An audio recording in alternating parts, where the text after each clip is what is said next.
Hey nerds, Farmer Jesse here. Welcome to Growers Daily, your daily dose of ecological farming insight. It is Wednesday, April the 2nd, 2025, and today we're going to talk about what the pros wear in the garden and get a celery breakdown from seed to harvest. So let's do it.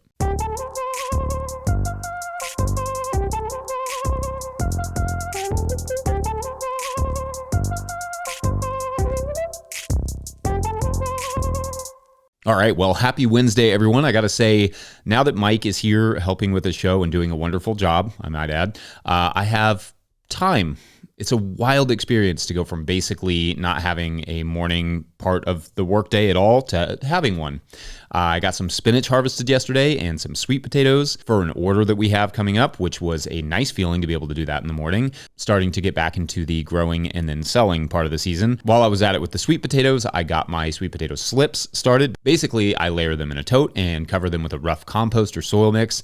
Sand works too. I've already talked about sweet potatoes here and how I've kind of changed our slip program, and I will talk more on that later when I go to plant them. But basically, I just need them to sprout. I'm not as worried about sprouting out roots as much as I used to be. I may not even really need the mulch layer anymore, but for this new system of slips that I'm using, which I talked about in that episode, but old habits die hard, I suppose. Yesterday, I also took care of a burn pile that I had accumulated over the winter.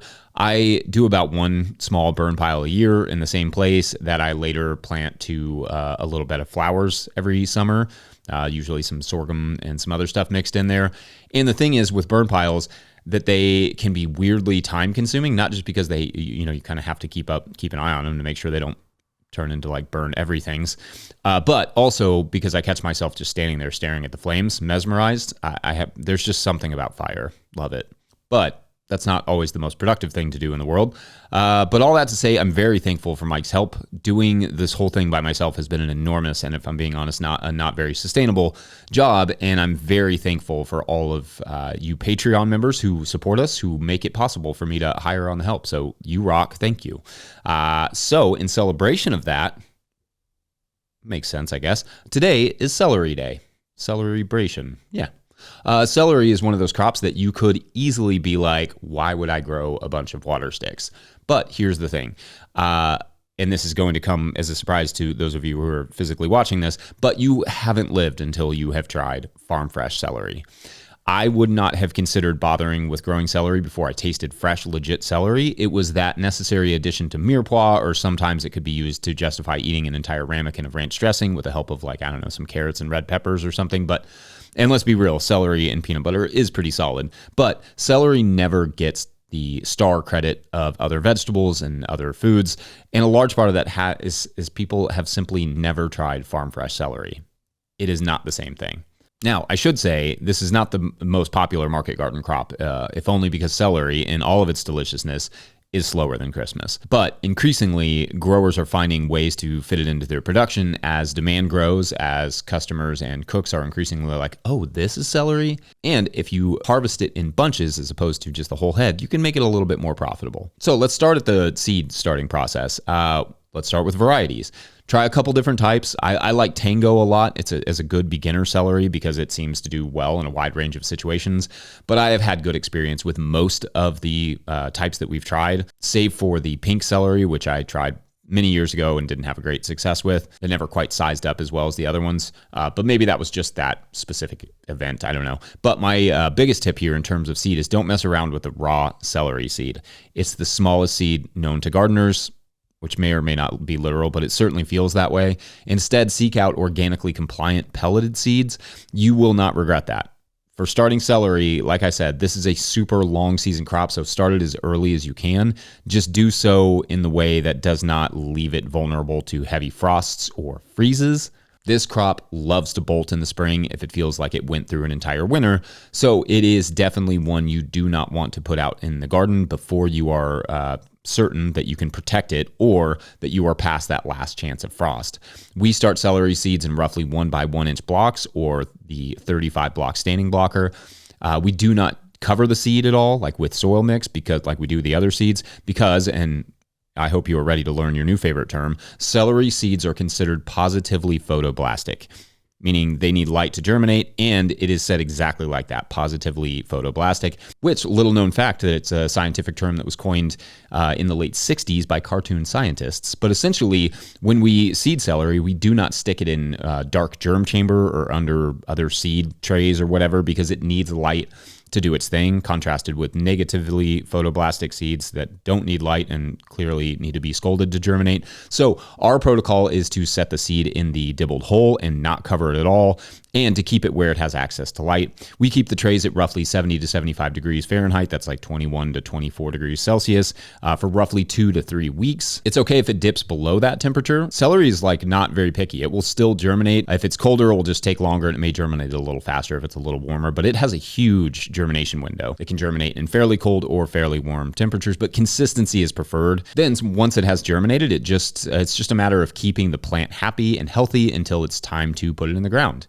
I will even pot them up lightly into small soil balls to give them a little extra room to grow. If they are growing too quickly or running out of fertility, like kind of yellowing or whatever, a little fish hydrolysate comes in handy with this crop in the greenhouse for how slow it can be. Basically, fertigate it every 10 days or so once it gets to like I don't know, 3 or 4 leaves. In the third segment, we will talk about that planting part and also the harvesting part, and then also the storage part. But first, we're going to take a quick break to discuss gardenware, BRB. Today's episode of Growers Daily is brought to you by Farmhand. Newsletters, right? A necessary evil for CSA farmers. Join Farmhand and real CSA farmers on April 11th for a free digital workshop where they'll share strategies they use to turn their newsletters into powerful sales tools. Get the secrets and go-to templates for success when you register for the free workshop today at farmhand.partners/newsletter. That's farmhand.partners/newsletter. And I'll put the link in the show notes. All right, back to the show. If you, the listener, are enjoying this content, getting even a small amount of value from it, consider supporting our work over at patreon.com/no-tillgrowers. I will try to get to questions from everywhere that questions come in, but I will always get to your Patreon questions. Now, today's Patreon question comes from Patreon member TJ Tillman, who writes, quote, "Do you have any recommendations for overalls and boots for warm weather?" End quote. Okay, great question. Short and sweet. Love it. I'll answer this question, and I'll also go a little deeper into farmer workwear for the summer because I think it's a more interesting topic than maybe would normally get credit. Now, what I think is warm working conditions here in central Kentucky may not be to someone in a tropical region, it may not be warm at all to them, or what someone in central Canada would consider a reasonable working temperature in the slightest. But I can speak generally about these things as it is a great topic, and again, the kind of topic that this show was created to be able to tackle, because I wouldn't be able to do just a normal Farmer Jesse video about something like this. First, I should say most growers in my area are not wearing overalls in the heat of the summer. It's just entirely too much clothing. Some light cotton or even maybe linen overalls could work, but for the most part, that's going to be a lot to deal with, unless, of course, you're going overalls, no shirt, in which case, salute. For most of the major work/farm brands, they do make some lighter weight overalls that could work if that's your thing. I even saw a pair that I have notably no experience with from one company that contains knee pads. As someone who almost exclusively plants and harvests from their knees, I like the idea of knee pads, but I find that either I cannot keep track of like the knee pad, the physical knee pads, they're often inserts, or the over the pants ones just start to rub a little bit too much and cause issues. For me, on the pants side of things, I generally prefer some light and lightly colored Goodwill sort of khakis that I can just beat to death. On a hot day, I will even roll them up, which makes me look super cool. I love to wear shorts as well, but I usually switch to those in the afternoon after harvest, so I'm not harvesting from bare knees. On the top, I like a t-shirt if it's not going to be too sunny, but I switch over to something lightly colored with long sleeves and a collar for the sunnier, hotter days. I'm kind of realizing that I do a lot of my workwear shopping at the job interview aisle of thrift stores, which I guess is kind of a weird form of upcycling, but I like giving outdated clothes a new life, and also I get to impress my wife with my fashion choices. The other thing I do, and I tried to explain this to a workwear company recently, is that I will buy reasonably nice clothes sometimes that I can like wear out or wear to market, or they're just nice. And then over time, as those clothes become worn out, or less city wear, they become farm wear. So if you're designing farm wear, most farmers are not going to buy new clothes to directly work in. It needs to be nice to wear first, but functional as farm wear down the line. We need nice city clothes. That's like a thing that we need. Like going to market, it's nice to look like a farmer, but like a clean one. But we also need those city clothes to live out their later years as work clothes. So it's nice when they have that dual function. Anyway, the sleeves and the collar of a lightweight button-up may feel a little bit warmer, but the sun protection is critical. In drier places like California, a lot of workers will wear hoods as well as long sleeves. That is a bit harder to get away with here for the humidity. It just makes wearing any sort of hood feel like wearing a sort of greenhouse. So for us, for the head, it's all about the straw hat. Gotta get a good straw hat or two, preferably with an adjustable strap for below the chin so you don't have to spend all of your time chasing it for the wind. And as for footwear, I'm a clog person 100%, which is like 200% in Celsius, I think. I refuse to tie shoes unless I absolutely have to. I need to be able to slip them on and off as I come in and out of the house, which I have to do frequently throughout the day. And Crocs, which have annoyingly become popular and thus more expensive, are my favorite in terms of longevity. I've tried basically all the different types of clogs that are out there, and those are my favorite. Boots-wise, the summer is tough because rubber boots are just offensively hot. In the summer, if I have to wear boots, like I'm working in a pasture, or for those of you who perhaps live in areas with more populations of venomous snakes and that sort of stuff, a boot that I can slip on and off that is not just like black rubber on neoprene is my preference. I like the Extra Tough boots just generally as a brand. The quality is reasonably high and they make stuff for fishermen. So, you know, it's functional for farmers in wetter climates or dewy areas. And that's not an advertisement nor previous sponsor. Just I like the product, especially if you will do a lot of like vegetable washing in the summer. It's good to have a pair of Grundens, like the waterproof overalls. It's not the worst idea. I also, notably not a sponsor, but that's pretty standard across the board. Most farmers have some Grundens. Only other workwear essentials I have for the summer is to protect my eyes with sunglasses and also my hearing with some sort of, ear muffs or whatever you'd call the sort of noise canceling headphones. If you're doing tractor work especially, or mowing or weed whacking or whatever, you don't want to spend the last like 30 years of your life being like, what? Because I fear that's where I'm going because I've seen it happen. So you want to avoid that if you can help it. Anyway, I hope that was helpful. Otherwise, let's take a quick break. And when we return, we will return to our celery. Be right back. Today's episode is brought to you by Rimmel Greenhouses. Whether it's tomatoes to market, flowers in the spring, or your family's harvest, growing in a greenhouse protected from the weather provides the right environment that you need for a harvest that you can count on. Rimmel Greenhouses are designed for durability and offer the quality that you need to grow productively year-round. Visit rimmelgreenhouses.com to get a quote today. If I may editorialize for a second, I own a Rimmel tunnel. I love it. We built it ourselves, and I really appreciated the quality of the tunnel as well as the customer service we received in the process. So make sure to check them out. All right, so back to our celery. You can plant celery when it's short or when it's tall. It doesn't totally matter necessarily, though you may as well take as much advantage of the warm climate of your greenhouse as you can to get past those last cold days and skip any chance of bolting. I prefer to have the celery a few inches tall before planting, but don't fret it if it's taller or shorter or whatever. For bed prep, think fertile, like really fertile. This is a crop that prefers really rich soil, loose, well-draining for good production. So a good nutritional compost is a must, and possibly some fertigation, so fish hydrolysate en route to harvest. For spacing, I like 12 to 14 inches apart, so that's like 30 to 35 centimeters, give or take, with 3 rows on a 48-inch bed or 2 rows on a 30-inch bed. They like a decent amount of space between plants because they are both heavy feeders and heavy drinkers of water, and that way irrigation is essential. I think it's a bit misunderstood as a crop that likes water so much it will do well in poorly draining plots, and that's not necessarily the case. It likes water and fertility, but also air and, mobility to put its roots down. It's quite demanding as a crop. Mulch can help a whole lot in the moisture department and may even provide a little blanch to the celery if you have it kind of up against the plant, or you can hill it up a bit and give it that slight blanching effect. I don't go bananas on the blanching stuff, but you definitely could, and certainly people do. To me, it's just not a total necessity, but for some customers may prefer it that way. If you want any profit at all from the stuff, though, you should try to find ways to reduce the workload, and doing individual blanches probably ain't it.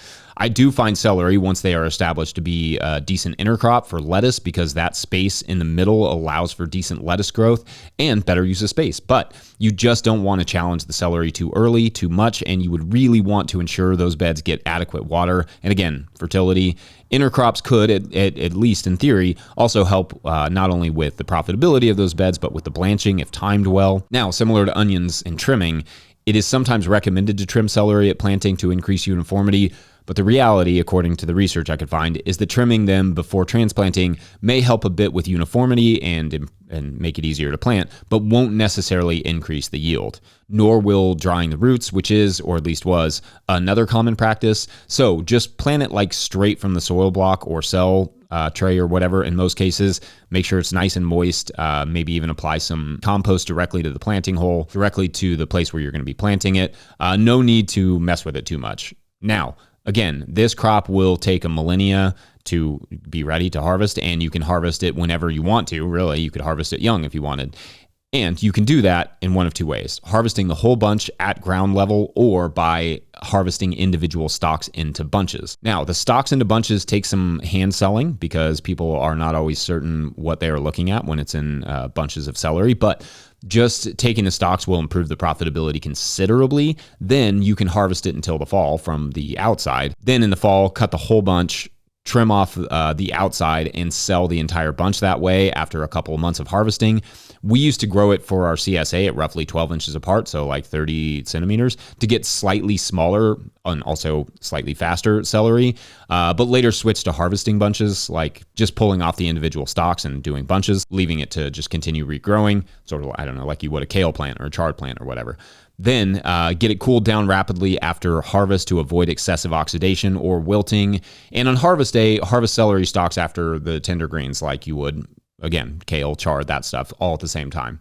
Bunches, you would have a little more wiggle room on what time of day you're harvesting. Interestingly, the old timers used to harvest celery whole roots, like roots and all, and then store those in the celery, and they'd last for many months that way. So there's a world where celery is actually a really good storage crop if you have a good cellar. Anyway, I think that's going to do it. I'm going to wrap it up there. Don't forget, we are now officially a 501c3 nonprofit, so donations are tax deductible and greatly appreciated. Please make sure to like and subscribe and or follow wherever you are getting this podcast. That's an easy way to help us out as well. Enormous thank you to all of our show sponsors. Huge shouts to Willie Breeding for the theme music, Mike Hilbert for the production help and editing, and the team at No-Till Growers. Also, shouts to Epidemic Sound for the background music that you can hear. Pick up a copy of the Living Soil Handbook or the Seed Farmer at no-tillgrowers.com to support our work. Big thank you to everyone over at patreon.com/no-tillgrowers, where at a certain level, or if you just bump up from one level to another, or you sign up in the month of April, you get a shout out on the show. So big shout outs today to Darlene Parker Kozak. Awesome. And Dan Gorman. So today, this is the story of a couple of musicians out of Central Illinois who were on a train one day headed west, and a man stopped them and stopped by their seats, stopped them in mid-conversation and handed them a piece of sheet music. He could tell they were musicians, thought they might like it. However, he said it was powerful, so to be careful with it. So the two musicians laughed, but later that day they were at a train station in Omaha waiting for the connecting train to take them south, and they decided to play the tune that the old man had given them. Suddenly, everyone in the train station fell down and fell asleep as soon as the music ended. Just out cold. The two musicians couldn't revive them, but after about, 5 minutes, everyone woke up and just sort of carried on with their business.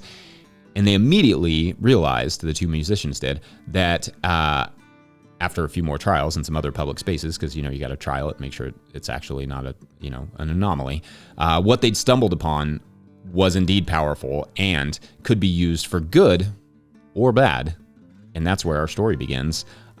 Thanks for watching and or listening. We will see you for Thursday. Not gonna, still doesn't work really. All right, bye.